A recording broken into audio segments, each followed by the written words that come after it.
I know you're a busy man. Every minute I keep you on here is another 8 videos that nobody's Well, seen. So that's okay. I mean, today's a little bit lighter. Before we got on this, I was going through Bannon's show today, which is kind of horrifying. let's start with Bannon then, because I was looking at that too. Do you think people are aware of the role this guy played in everything? I'm not sure I'm even really aware of the role that he played in everything. I mean, he's certainly an influencer among the most like hardcore mega base. It's kind of terrifying in that they're talking about prosecuting MSNBC producers and journalists. I am 100% serious. You are part of a vast criminal conspiracy against President Trump. Gates as the nominee for Attorney General, and then you're hearing about Kash Patel possibly being the new FBI director and broadcasting these days out of West Palm Beach, where Mar-a-Lago is. I do kind of try to tap into him to get a sense of where things are going. I spend a lot of time kind of just trying to get my mind around how bad things will get. Yeah, I think a lot of people are wondering that. Bannon, I think, played a really key role in the attack on the Capitol. I mean, in my eyes, he was a quarterback of a lot of that stuff. He says this is the second American Revolution. You're actually close to seizing the institutions in making this revolution permanent. One of the most unique moments in the history of this republic is before us. Gates is his guy. Gates is on the war room all the time. Kash Patel is his guy. You've had a front row seat to a lot of this stuff. Nobody has watched more Trump rallies. One thing that I think it did do to my understanding of politics is give me an understanding of how bad this could get. And, that's kind of a debate that's very live right now.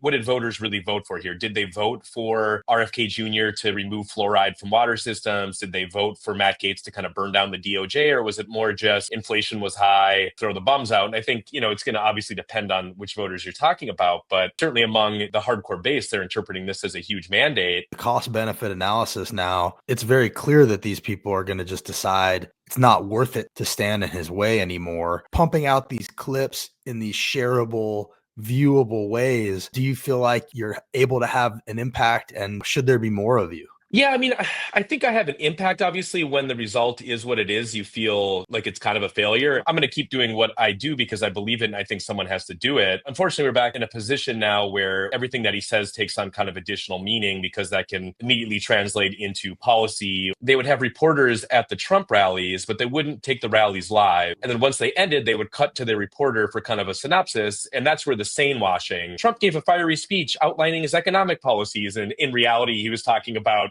rounding up 20 million people in that way, not really provide an accurate depiction of what Trump was talking about. Play clips, but oftentimes they're the clips where Trump is most coherent. That's where I kind of come in, is to try and provide the unfiltered. I just think we need to kind of be more clear-eyed that, there's like an ascendant fascist movement in this country that gets off on attacking their enemies, possibly, prosecuting them. Trump, of course, talked about the enemies within and deploying the military. And we're kind of past nitpicking about democratic messaging. I just think the problem kind of goes deeper. If you were advising Dems going forward on how to counteract this stuff, what would you say to invest in? Where should their focus be? Different candidates, policy ideas, investing in the bar stools of the world, to counteract that? How do you pull out of the skid? Yeah, that's a really good question. I mean, I kind of go back to when I broke into doing political journalism on a national scale. It was at Think Progress. We had big time traffic. And I think those are the kind of things that could be helpful, just kind of investing in more kind of grassroots left-wing media. Public notice. Well, thank you. I appreciate that. Yeah. I'm talking more even a larger scale of having really well-funded newsrooms to do kind of Democratic adjacent coverage. There's a lot of left-wing media infrastructure that I don't think is always super helpful for Dems. Even kind of left-coded outlets like the New York Times, I think, did more harm than good this cycle. And so